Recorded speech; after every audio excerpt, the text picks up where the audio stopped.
Father. I walked into my son's room last night. He smiled as usual when he saw me. He asked me for his usual bedtime story. Nodding, I pulled up the rocking chair I leave in his room just for this reason. I smiled back at him and began the story. Once upon a time, a mommy and daddy were really mean to their child. So mean that the child would be hurt anytime he didn't do what they asked. One day, a man found the little boy, covered in bruises, crying in his stroller. The man tried to find the boy's parents, but couldn't seem to find them. So the man decided to take the boy home with him and raise him as his own. The two lived together forever, happily ever after. By the time I finished the story, my son was already asleep. I kissed his forehead goodnight and left the room. I walked into my office, that is usually locked, and took the picture of myself and my two best friends, who I used to hang out a lot with when we were younger. I smiled, the same smile I had that night, the night I killed my friends, and took their kid to be my own. You see, I've always wanted to have a child of my own, especially a son. But when my wife died, I knew there would never be another chance for me to have one. I just really wanted a son. Who was, or is, still in my sister's room? Written by you/desperate entry 2417. The story took place last night and I'm still confused. So, around 12 p.m. yesterday, my mom and my sister left to take pictures and attend a friend's wedding. They would come back for a brief moment, but that was to drop off the cameras and for my sister to get her purse. Then they were off again to go to a local band concert. This was around 4 p.m. Roughly about 5 p.m., I was in my room texting my friends when I heard the front door open and close. I heard loud footsteps that sounded exactly like my sister's go down the hallway and into her room, closing the door as well. I heard some rustling and figured it was just my sister coming back because she no longer wanted to attend, so I ignored it. Roughly about midnight, I heard a car pull into the driveway.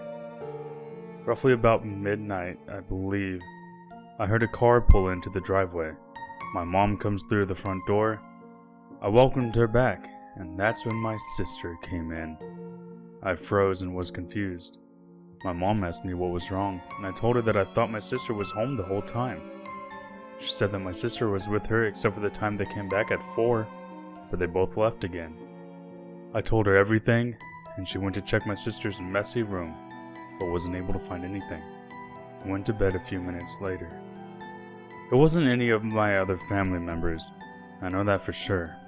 They were gone, and the only people left were my grandpa, who was outside the entire time. We have a camera and you could see he was out there. And me. He was in my room with the door closed. Since then I've been wondering, who was in my sister's room? Are they still there? She doesn't spend a whole lot of time in there because she works at a shop she has. And I'm just confused. Haunted Elmo. Written by you/healthy review 7094. Okay, so remember those Elmo dolls with like some scary incidents happening? Well, this happened to me. So my daughter named Liz, she was obsessed, and I mean obsessed with getting an Elmo doll. So, for her birthday, I decided to buy her one. But this one didn't go as planned. I bought the doll and invited her friends to come over and, we did a normal party and stuff. As she opened the gift I got her, I mean, she jumped up and down. Later that night, I heard Liz laughing. I went to her room and I saw her playing with the doll. Liz, what are you doing up so late? You have school tomorrow, I said. She left the doll alone and went to sleep.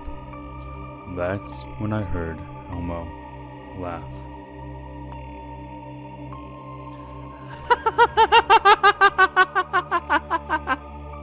Good night, Elmo said.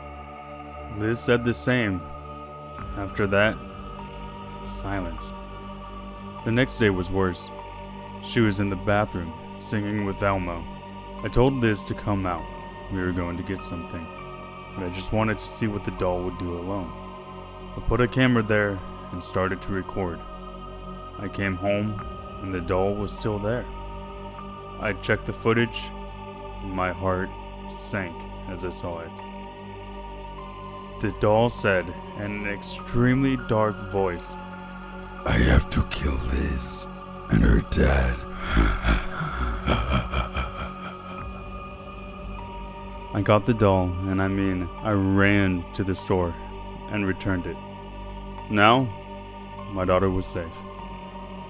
It's been about 3 months since then, and I'm still scared about what happened. But I wonder, what would happen if I did not return the doll and started to record? Maybe I wouldn't be telling the story now.